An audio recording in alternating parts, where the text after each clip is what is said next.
Hello, everyone. I'm going to revisit a lecture that I gave on Shabbat afternoon at the Shabbat afternoon lecture series. I gave this lecture on Shabbat, the 19th of July, 2025, corresponding to the 23rd of Tammuz. I'm videoing this lecture for those people who were not able to be in shul on Shabbat afternoon. So bear with me and we'll see how it goes. So I start off the lecture by saying thank you, Elliot, for organizing another series of Shabbat afternoon lectures after 21 years, and thanking him for including me in the lineup of such distinguished local rabbonim for the first time. So this was my maiden lecture, my maiden speech at these lecture series. The theme that Elia originally gave me for this year's series of summer lectures is Ivri Anochi, which means I am a Hebrew. These are the words that Jonah answered the sailors when he was on the ship, struck by the storm, in the story we read in the Haftarah at Mincha on Yom Kippur afternoon. And I'll come back to this later. Last Sunday was the fast of the 17th of Tammuz, which heralded the beginning of the period known in Hebrew as Bein HaMetzarim, meaning between the straits, which we refer to colloquially as the 3 weeks between the fast of 17th of Tammuz and 9th of Av. During this period, we mourn the build-up to and the actual destruction of our two temples, the Batei Mikdash, in 586 BCE by the Babylonians and in 70 CE by the Romans. Since our thoughts at this period of time are focused on Israel and Jerusalem, I thought it may be useful to spend our time together at this lecture, reminding ourselves of the significance of both the name of our people and the land of Israel and Jerusalem in our belief, laws, and prayers. The title of my lecture is 1948, Ivri or Yisraeli, 1948, Hebrew or Israeli. 1948 has a special significance to Ivri or Yisraeli, depending on whether it is 1948 in the Jewish calendar, counting from creation, or 1948 in the secular calendar, counting from the birth of the founder of Christianity. Again, all will be revealed later. If someone were to ask us today, what is your religion? How would we reply? Would we say, I am a Hebrew or I am a Jew? I think that nowadays we would actually use the term Jew or Jewish rather than Hebrew, and this is how we describe ourselves and how others describe us. So when we answer the question about our religion, would we expand our answer like Jonah did to say that we are God-fearing? If I could now share the screen and show you the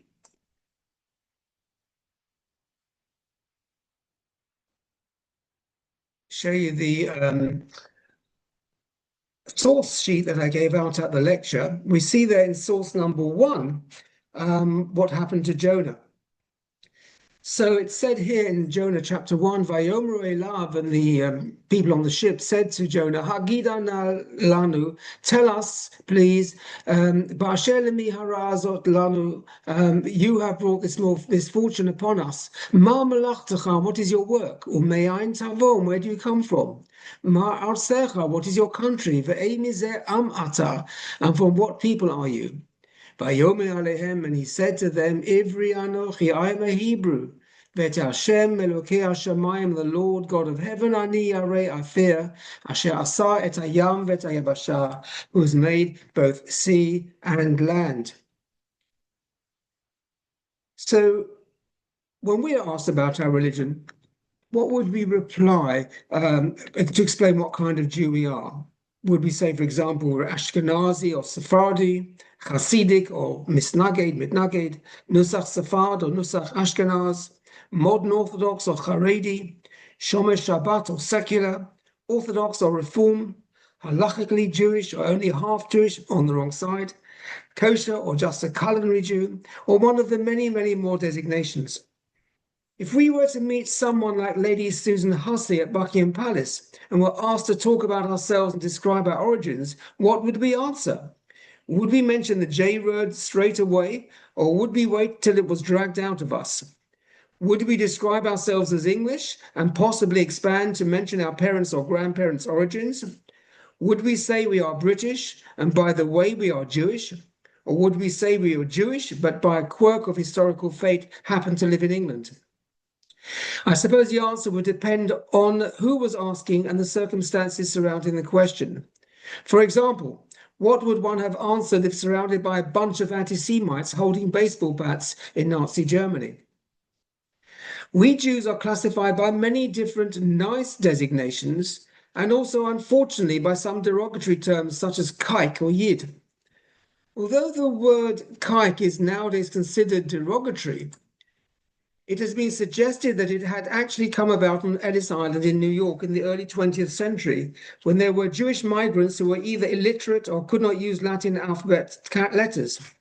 When asked to sign the entry forms with the customary X, the Jewish immigrants would refuse because they associated an X with the cross of Christianity. Instead, they drew a circle as a signature on the entry forms. The Yiddish word for circle is keikel, and the word for a little circle is keikela.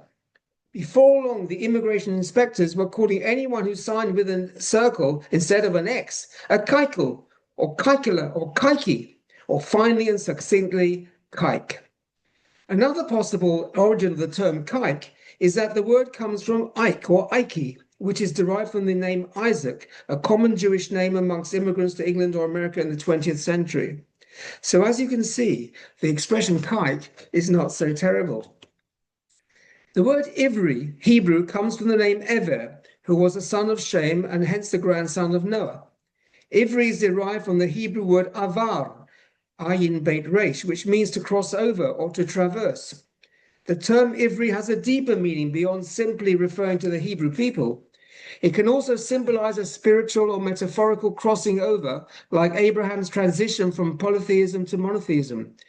Throughout the book of Bereshit, when we read about the stories of our forefather Abraham and his descendants, we were referred to as Ivrim. But in the book of Shemot onwards, when we became a nation, our people were generally referred to as Israelites or Bnei Yisrael, and the term Ivrim was rarely used to describe us. One major exception to that is when discussing the laws of slaves in the Parashah of Mishpatim, the term Eved Ivri is used for a Jewish slave rather than Eved Yisraeli. In modern Hebrew, the derivation of Ivri, i.e. Ivrit, is used to refer to the Hebrew language and Hebrew culture. And in Israel today, the name Ivri is sometimes used as a first name for boys, often to honor and celebrate Hebrew heritage. Nowadays, we are rarely described as Hebrews, although in many places in the diaspora, our synagogues are referred to as Hebrew congregations rather than Jewish congregations or synagogues. For example, if you look behind me at my screen save, you'll see, if I move my head out the way, that Edgware Synagogue on the foundation stone was called the Edgware Hebrew Congregation rather than Edgware Synagogue. Another example is the Bournemouth Hebrew Congregation, which one or two of you here today know of. That's one of two of the people who are actually at the lecture, I should say. Interestingly, though, the word for Jewish is sometimes actually a derivation of the word Hebrew. As example, in Italian, Jewish is Ebreo rather than Jewish. The idea of a promised land or special country for our people only came about at the beginning of the third parashah of the book of Bereshit, in Lech Lecha, when God tells Avram to go to the land which he would show him. Up to this point in the Torah, Adam and his descendants lived near the Euphrates in modern-day Iraq. In the book of Bereshit, in the Parsha of Lech Lecha, Avram was told by God to go from his home to Haran to Haaretz, i.e. to the land which he was about to show him. And if I revert to the screen again, we'll see there in source number 2 that which says in source number 2, Vayom Hashem el Avram, and God said to Avram, Lech lecha, get out, go out, me'arsecha, from your land, u'mimoladecha, and your birthplace, u'mbeit avicha, and your father's house, el haaretz, to the land. I put that in bold. Asher areka, which I will show you. According to tradition, Avram was born in the year 1948 AM. AM means Anno Mundi, since creation, years since creation. And he made his journey when he was 75 years old in the year 2023, i.e. 3,762 years ago. If we look at source 3, We see it says there, Vayelech Avram, and Avram went, Kasher Diber Elav Hashem, as God spoke to him, Vayelech ito Lot, and Lot went with him. Avram and Avram ben Chamesh Shanim v'Shivim Shana, he was 5 and 70, he was 75 years old, but Seito me Haran, when he went out of Haran. Now, at the end of the war of the 4 kings against the 3 kings in Parashat Lech Lecha, as a result of which Lot, who lived in Sodom, which was on the losing side of the war, was taken captive, Avram was described as a Ivri. If we look at source 4, Vayavo hapalit, and the fugitive came, Vayaged, and told Avram Ivri, and he told Avram the Hebrew what had happened to Lot. So the designation of Ivri came about first after the year 1948, since the creation of the world, when Avram was born. If we go back to source 2 again, we see here that Avram was told to travel to Haaretz, the land. That's in bold again in source 2. He was told to travel to the land. He wasn't told the name of the country, just that it was the land. Since then, the land of Israel has been referred to as Haaretz par excellence.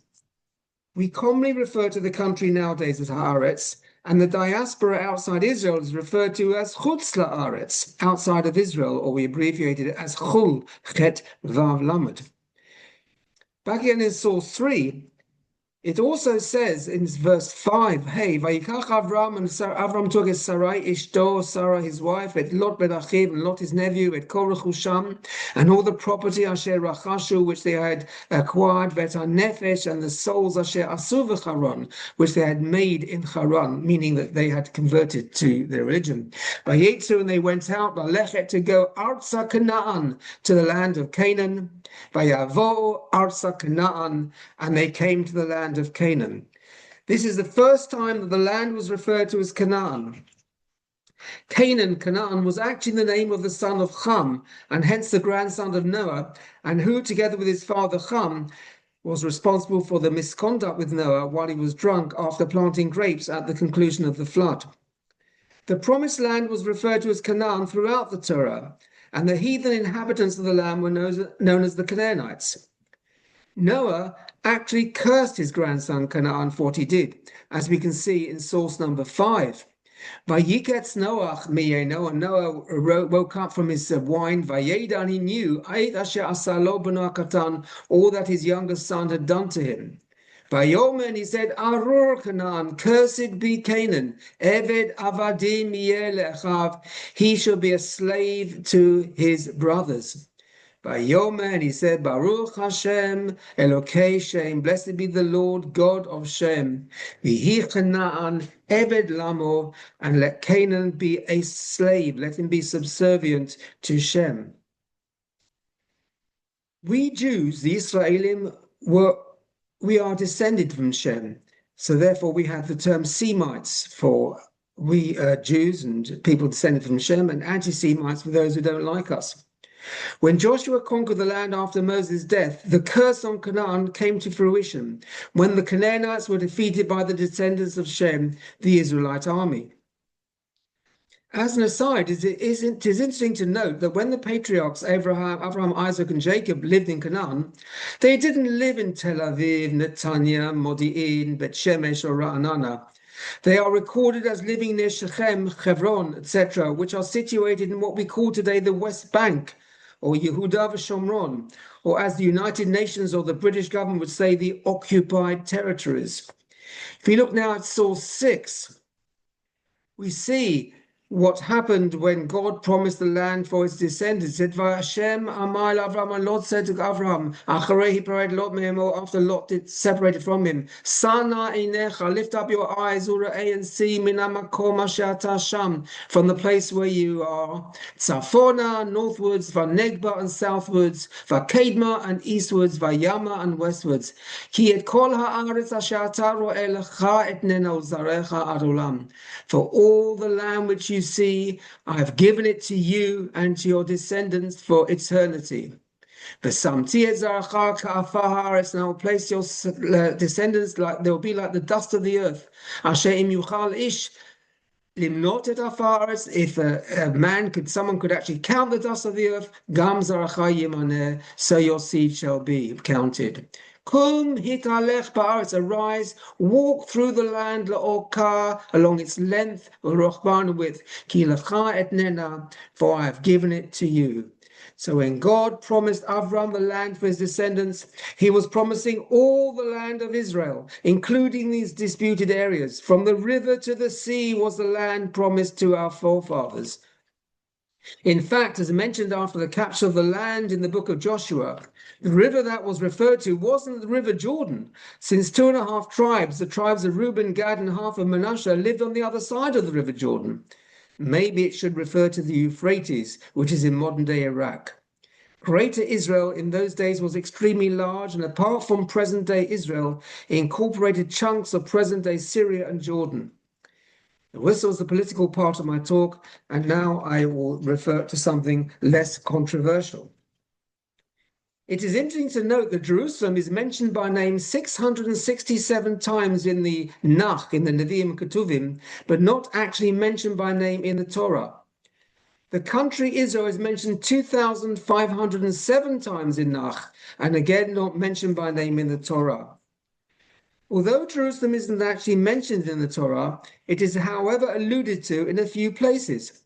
In source number 7, we read how after the War of the Kings in Parashat Lech Lecha, Melchizedek, the king of Shalem, brought out bread and wine, and that he was a priest of the Most High God. We see in source 7, Melchizedek Melech Shalem, the king of Shalem, Hotzi Lechem Hayan, he brought out bread and wine, and he was a priest to the Most High God. We see there, the commentators say that Shalem, the place where Melchizedek was a king of, is actually Jerusalem. It's the same letter, Shin Lamed Mem. In source number 8, in the Parsha of Vayera, when Abraham was tested at the Akedah, it says there, Vayomer, and he said, Kachna et bincha et yichidecha, take your son, your only son, who Asher Havda, who you love, at Yitzchak, and who his name is Isaac, V'lech lecha, and go el Eretz HaMoriah, to the land of Moriah, and sacrifice him there. And Rashi says that Moriah is actually Jerusalem. In source number 9, in the Parsha of Vayetze, when Yaakov was fleeing from his brother Esav after tricking his father to get the blessing, we read there, Vayifgar b'makom. He came across a place and he stayed there the night. And then he had his dream, as we know, of the angels. What place? Well, Rashi says the place he came across was actually Moriah, i.e. Jerusalem, the site of where the temple would be built. So that Jerusalem is alluded to 3 times, a minimum 3 times in the Torah, not by name, but by reference to the place. After the death of Moses at the end of Devarim, we read in the book of Joshua how Joshua conquered Canaan and divided the land between the tribes. The country was divided amongst the tribes, which can be seen in this map here, map number 1. This is showing the division of the tribes when the country was divided up. We see there the different territories for the different tribes. Each tribe was given a territory based on their numbers of people. So some tribes had much larger space than some other tribes that had more people in it. The tribal areas in those days were similar to, say, the counties we have in the UK today, or states in America. They're autonomous tribes, but together they form the land of Israel. We notice also that there are 12 separate areas there, but there's no area for the tribe of Joseph, because Joseph wasn't a tribe by himself. His sons became the tribes, Ephraim and Manasseh, and the one tribe missing from the map is a tribe of Levi. They didn't have a space on the road, but in fact they received 48 cities in the country, together with their pasture grounds, and these cities were strategically placed to provide access to religious and spiritual guidance for the rest of the nation. Included in these 48 cities were 6 cities of refuge, providing sanctuary for those who had accidentally caused a death. The regional names for these areas of the tribal areas are actually referred to in modern day Israel, and they refer to the areas of the different tribes. For example, the region of Dan, we see Dan there on the left-hand side by the Mediterranean Sea, including the town then of the town called Joppa or Jaffa, which is obviously today Tel Aviv. Dan is the region where Tel Aviv is placed, and the bus company in Tel Aviv is called the Dan Bus Line. So they still use these names of the tribal regions. We also see, by the way, that Manasseh, Gad, and Reuben, half of Manasseh, Gad, and Reuben lived on the right-hand side of the river Jordan. They lived in Transjordan. Now, in the book of Joshua, we're told that one of the kings who Joshua defeated was the king of Jerusalem. This is the first time that Jerusalem is mentioned by name in the Bible. We also told that the city of Jerusalem was inhabited by the Jebusites, and that Joshua didn't actually capture the city from them, so the Jebusites remained in Jerusalem. Jerusalem wasn't in fact captured until the time of King David, who on its capture made it his capital. During the Canaanite period, Jerusalem was named as Jerusalem on ancient Egyptian tablets, probably meaning the city of Shalem, after a Canaanite deity. According to the Midrash in Bamidbar Rabbah, Jerusalem actually has 70 names. The Hebrew name for Jerusalem in the Bible is Yerushalem, spelt Yud Resh Vav Shin Lamed Mem. Notice the missing Yud. In the Midrash Bereshit Rabbah, it says Yerushalayim is a combination of the two words Yireh and Shalem. Yireh, meaning he will see, is taken from Abraham's reference to Mount Moriah in the story of the Akedah, and Shalem in the name of the kingdom mentioned in the story of Abraham meeting Melchizedek. The name Shalem, whether as a town or a deity, is derived from the same root, Shin Lamed Mem, as the word Shalom, meaning peace. So that the common interpretation of the name today is now the city of peace or the abode of peace, indicating a sanctuary. As I mentioned, the Hebrew word Yerushalayim is written in the Bible without a yud before the final mem, but it is pronounced as if the yud was there. The ending ayim to a Hebrew word signifies duality, i.e. two of something, as we see in the words yadayim, hands, raglayim, legs, einayim, eyes, oznaim, ears, etc. Tradition has it that there are two Jerusalems, one on earth and the other parallel to it in heaven. Hence the ending ayim, representing two. Throughout its long history, Jerusalem has been destroyed at least twice, besieged 23 times, captured and recaptured 44 times, and attacked 52 times.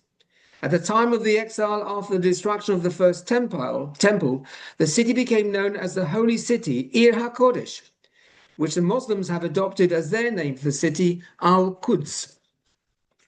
The central part of biblical Jerusalem is known as Ir David, the city of David, which is also referred to as Zion. The first time it was called that was in the book of Samuel, as can be seen here in source number 10. 2 Samuel chapter 5, verse 7, Vayikol David, and David took the Mitzudat, David captured the Mitzudat Zion, the stronghold of Zion, Ir David, which is the city of David. So from this time on, the word Zion became synonymous with Jerusalem and Israel. Zion is actually the name of a mountain in Jerusalem, but as I said, it is now the name associated with Jerusalem and the Holy Land, and those who love the land of Israel are referred to as Zionists. After the conquest of Canaan by Joshua, the land became known as Israel, and once there was a king, King Saul, it became the kingdom of Israel.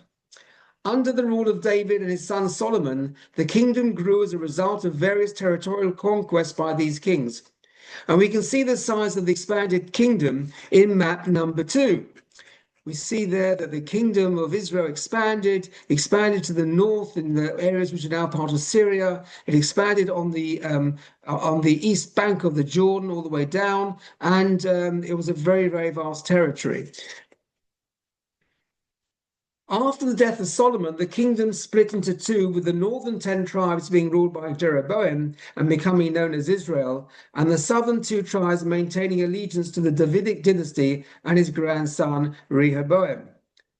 The largest tribe in the southern kingdom was Judah, and hence the southern kingdom became known as the Kingdom of Judah, and its inhabitants eventually became known as Judeans, i.e. Yehudim, or as we now say in English, Jews. Map 3 shows the split of the 2 kingdoms into the Kingdom of Judah and the Kingdom of Israel in the north. And we see that, in fact, the Negev and Eilat, of course, were not actually part of biblical Israel. It was part of Edom, which was to the south of biblical Israel at that time. In 722 BCE, the northern kingdom of Israel was captured by Sennacherib of Assyria, and the 10 tribes in that kingdom disappeared and became known as the 10 lost tribes. In 586 BCE, the southern kingdom of Judah was captured by Nebuchadnezzar of Babylon, and the temple was destroyed on Tisha B'Av. The first reference to the term Jew was during the Babylonian exile, when in the book of Esther, Mordechai is referred to as Mordechai HaYehudi. If we look now at source 11, we can see there the reference to Esther. In the book of Esther, it says here, Ish Yehudi Hayab Shoshana Bira. There was a Jew living in Shoshan, the capital, Ushmo Mordechai. His name was Mordechai ben Yair ben Shimi ben Ikish Ish Yemini. So Mordechai was referred to as a Jew. This is the first reference to the name Jew in the Tanakh. After 70 years of exile, King Cyrus allowed the Jews to return to what was now known as Judea and rebuild the temple under the leadership of Ezra and Nehemiah. The country then was under the control of the Persians, followed by the Greeks and then the Romans. During these 500 or so years of the Second Temple period, the country at one stage rid itself of their Greek Syrian masters and had its own Hasmonean dynasty of rulers.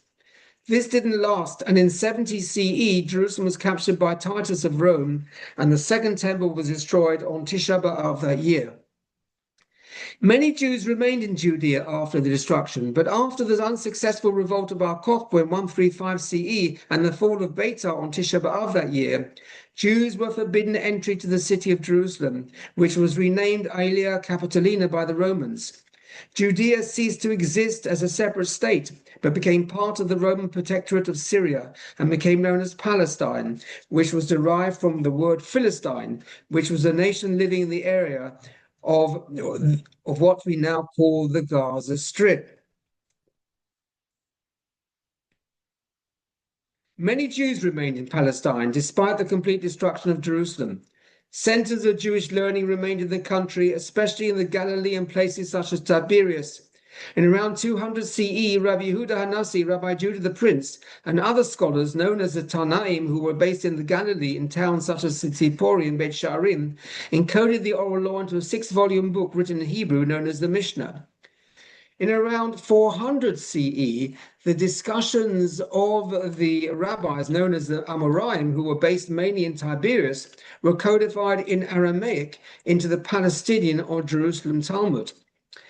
It is interesting that it wasn't codified in Jerusalem, so the name Talmud Yerushalmi is a bit of a misnomer. Another version of the Talmud was codified in Babylon, was known as the Babylonian Talmud around 200 years later in around 600 CE. Scholars used to travel freely between the academies in Palestine and those in Babylon during this time. Palestine was holy to Jews and later in history became holy to Christians and Muslims. The country was also called the Holy Land, a term adopted by the Christian crusaders in the 11th and 12th centuries. Various countries ruled the region after the destruction of the Second Temple, including the Romans, Byzantines, various Arab caliphates, Crusaders, Mamluks, and Ottomans. The Ottomans, who were Turks, were allies with the Germans in the First World War, and hence were enemies of Britain. The British Army under General Allenby conquered Palestine from the Ottomans in 1917, and the British were given the mandate to control Palestine by the League of Nations in 1920. At that time, Palestine included what we now know as modern-day Israel, together with the land on the east bank of the Jordan.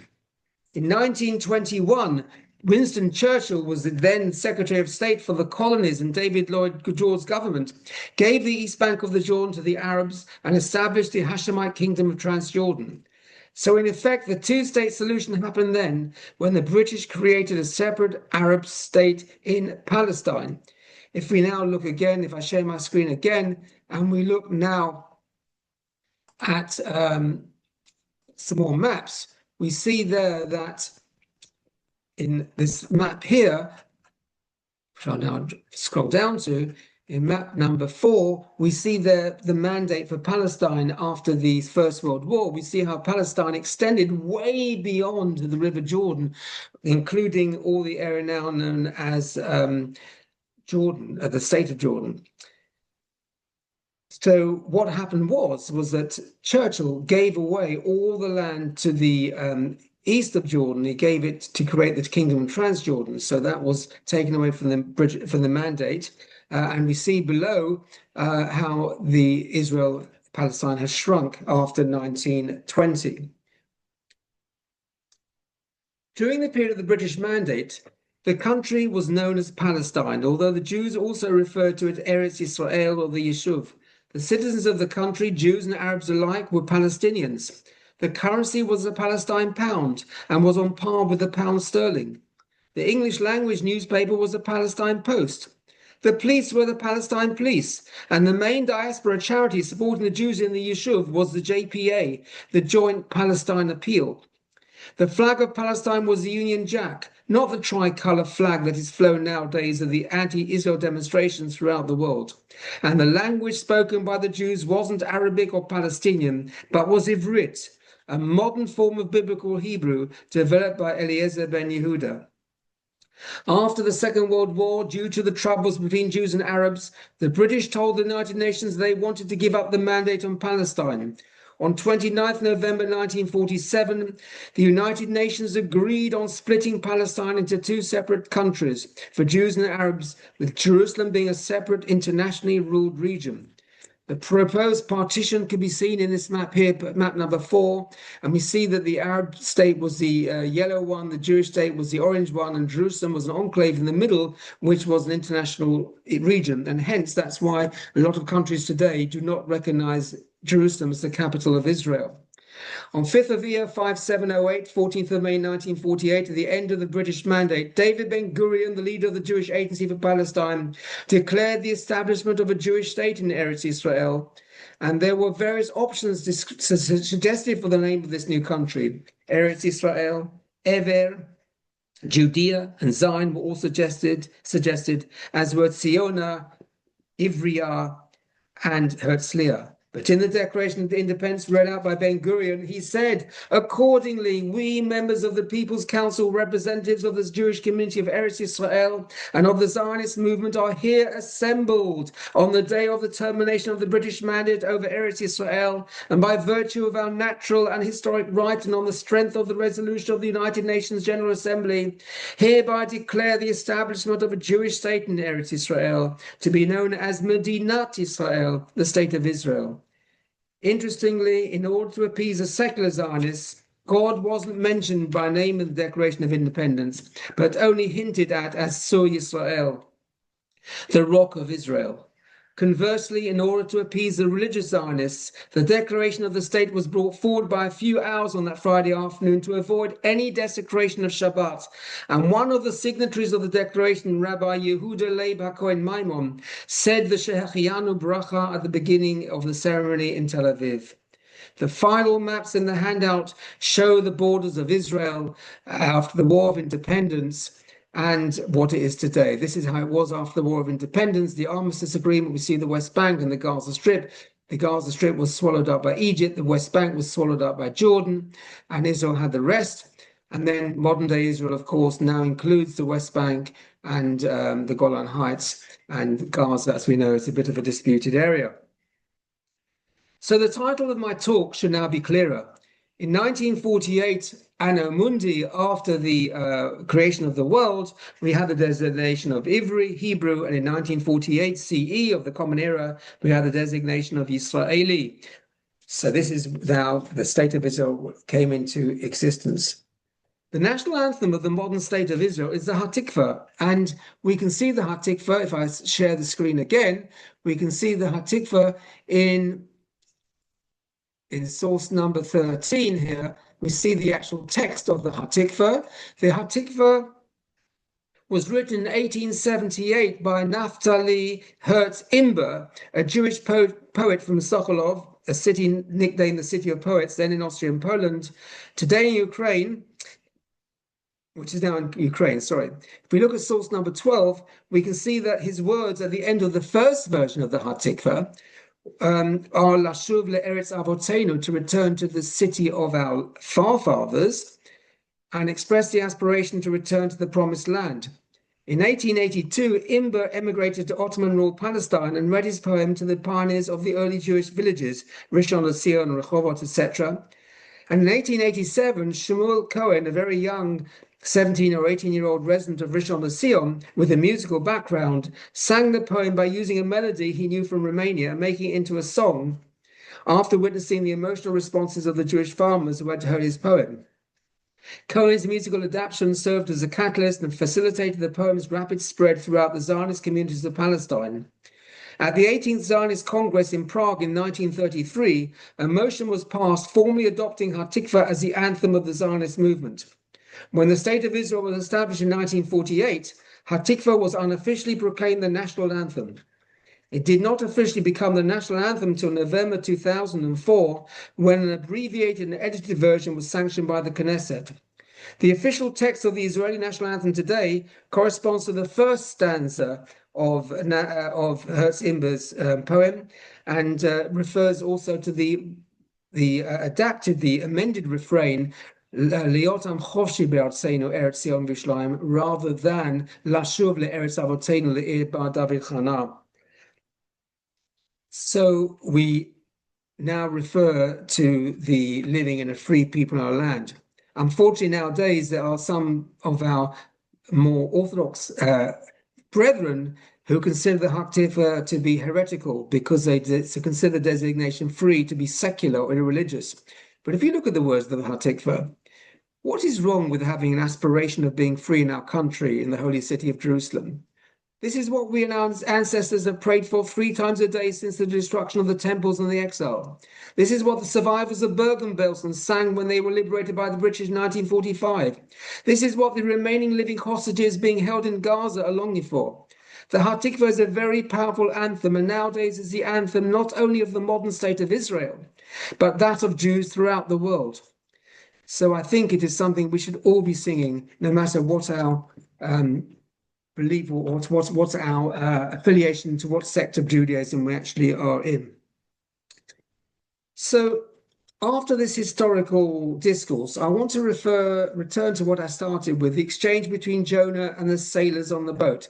If you go back to source number 1, we see that when questioned about his origin, we see there that Jonah's answer was, Ivri Anochi, I am a Hebrew, and I fear God.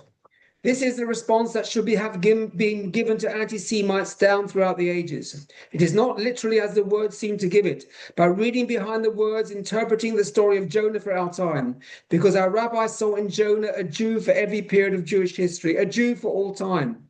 The story tells that Jonah took passage on a ship. He isn't on the upper deck. He isn't even in second class. He is B'Yarkatei Fina in the steerage, the cheapest part of the boat, the very bowels of the ship. Suddenly comes a furious storm. The ship reaches a crisis. Omedet Lehishabeh, it's about to be dashed to pieces. The captain and the officers of the ship frantically search for someone on whom to blame the storm. All the passengers on the upper decks escape their attention. The captain's eye falls on Jonah, the Jew. He is hauled up on deck from the bowels of the ship, and they ask him a series of questions. Tell us now, you who has caused this distress, what is your occupation? Where do you come from? What is your country? What people do you belong? What does Jonah answer to all these people? He says, Ivri Anachi, I'm a Hebrew. Et Hashem Meloki Hashemayim Ani Yirei, I fear the one God. Jonah, why don't you answer the questions? They asked you about your occupation, your country, your people, and you answer you're an Ivri who fears God. The answer is that he is answering the questions incorrectly. He's saying, gentlemen, let us stop beating around the bush. You aren't interested in my occupation, where I come from. All you want to know is who I am. So I'll make it easy for you. I am a Hebrew. I am a Hebrew. I'm a Jew. Ivri. Ivri means different. Like Abraham, Ivri. Abraham, the different one. Like Abraham, I am different. Even if the whole world were on one side, I am on the other. I would be steadfast in my difference. My values, my philosophy, my outlook on life are diametrically opposed to yours. And that's why you don't like me. You even fear me. And when there is a crisis, you are trying to put the blame on me. But I warn you, you may not like my philosophy. You may not overwhelm me by your numbers. But I want you to know that I have a powerful ally. I have a God. True, there are times when, for his reasons, he turns away from us. But even when that happens, it is only temporary. Ultimately, we are under his protection, not yours.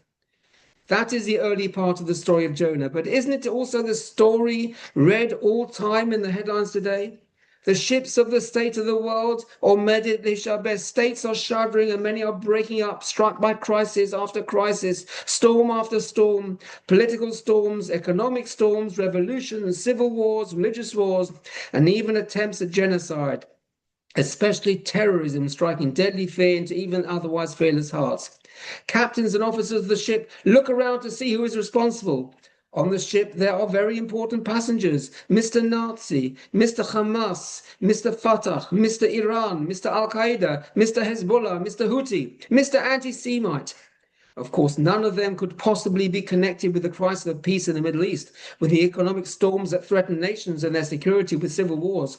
Only Jonah, occupying a little strip of land in the Middle East with a few million people, he must be the obstacle to peace.